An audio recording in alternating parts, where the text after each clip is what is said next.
The story goes like this. Though one time Pythagoras was passing by the blacksmith shop. We all know what a blacksmith is. A blacksmith is somebody who works on metals. And as Pythagoras was passing by, he realized that there were two sounds coming out of the blacksmith shop, and the two sounds were actually producing the same notes but on different octaves. And so he wanted to find out how those two sounds were coming out and what the correlation was. And so Pythagoras enters into the blacksmith shop to find out what exactly is happening. When he enters, he realized that the blacksmith is using the same hammer on two different objects, and these two different objects were producing the same sound but then on different octaves. And so he wanted to find out how that sound was being produced. So what he did was to actually now weigh the two objects that were being hit by the same hammer. So it was one hammer hitting two different objects. I don't know if you get the story. And as he was hitting the two different objects, these objects were producing the same notes. So if it's C, they were all producing C. Or let me just use an example. If it was producing Do, they were all producing Do, but one of them was producing a Do on the higher octave. And so Pythagoras decided, okay, let me weigh these two metals and to see what the correlation was. Upon weighing the two metals, Pythagoras actually discovered that one of the metals was twice as heavy as the other metal, and the one that was twice as heavy as the other metal was producing the heavier notes, or the lower octave notes, or the lower notes, and the one that was lighter or half the size of the other one was producing the lighter notes. And that is how octaves came about. Can you believe it? That is how we're able to measure octaves in instruments and in every instrument. And so even if you pick your guitar, you realize that the higher you go, the more the strings become thicker and the more the strings actually sound deeper or lower. And that's some fascinating history for you on the invention or the background behind octaves. Before we get into our next aspect of history, let's listen to this one by Akesebrimpo again, this time featuring Bernard Franklin and having the Tribe of Judah back him up. And the title of the song is Crazy Love Afro Pop Remix. So let's take this one from Akesebrimpo.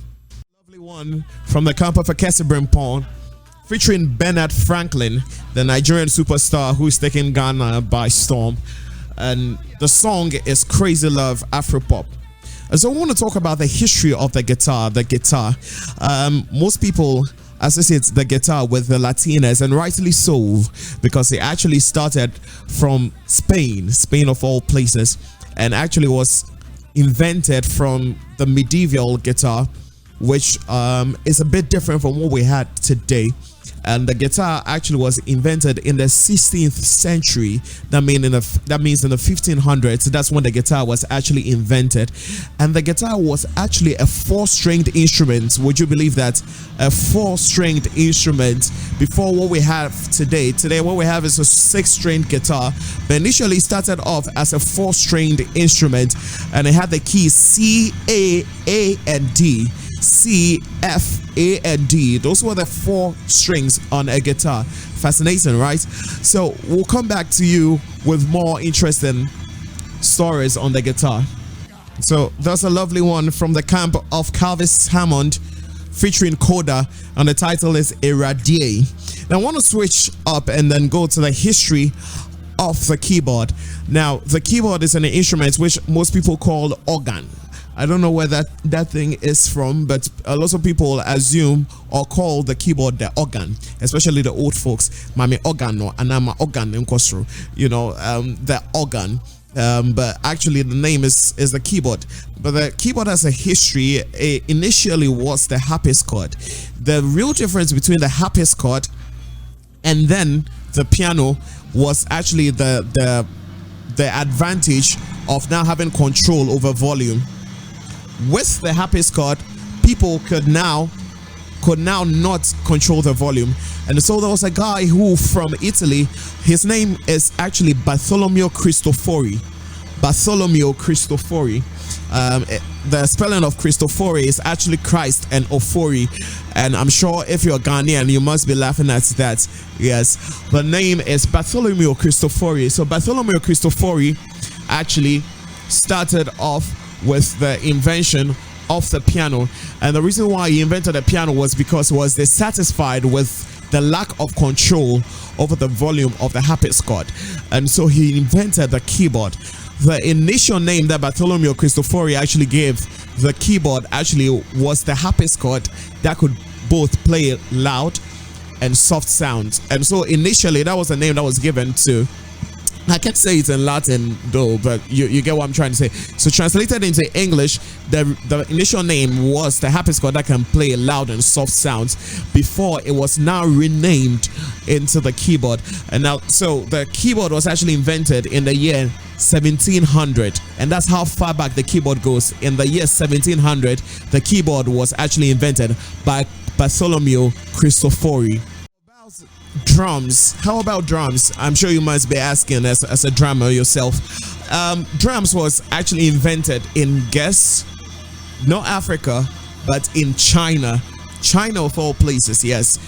Drums were invented in China in the year 5500 BC, sorry. 5500 BC. That's how far back drums do go, and according to history, drums might be the first instrument ever invented. Interesting, right? And so it didn't start off as a whole kit. It actually started off as one piece of a drum, one drum head, one percussion mallet, and that was about it. That was all that the drum was back in the day. In 5500 BC, invented in China of all places. Now, amongst all the instruments, or in the instrument family, the drum stands as the only instrument that probably has remained the same shape and form throughout its history. The drum is the only instrument that hasn't changed much over the course of history. From 5000 BC, the drum has basically remained the same shape or form. Interesting.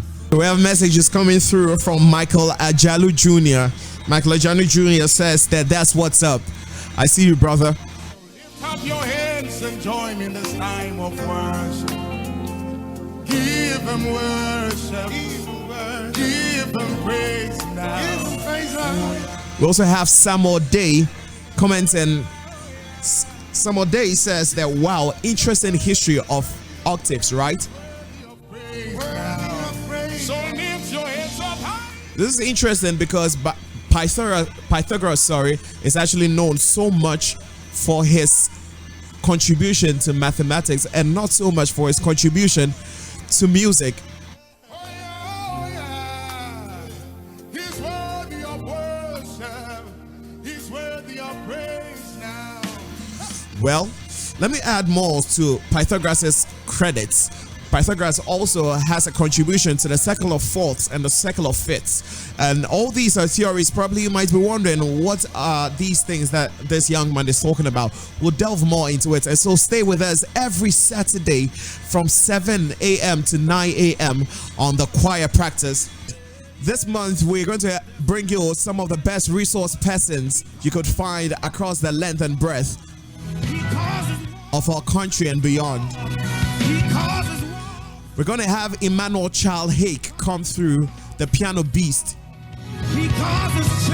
This month also we're going to have David Prinkra, the MD for Rebirth, also come through. Every chain is breaking right now. Every chain is breaking right now.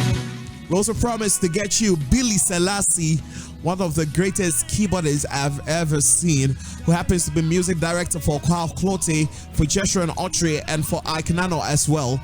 You move mountains.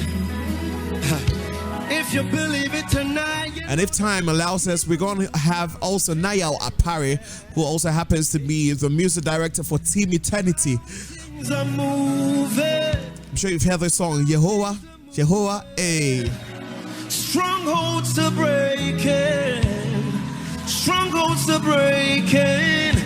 Every curse is broken. Next week we're going to launch our most entertaining section or segment, the breakdown.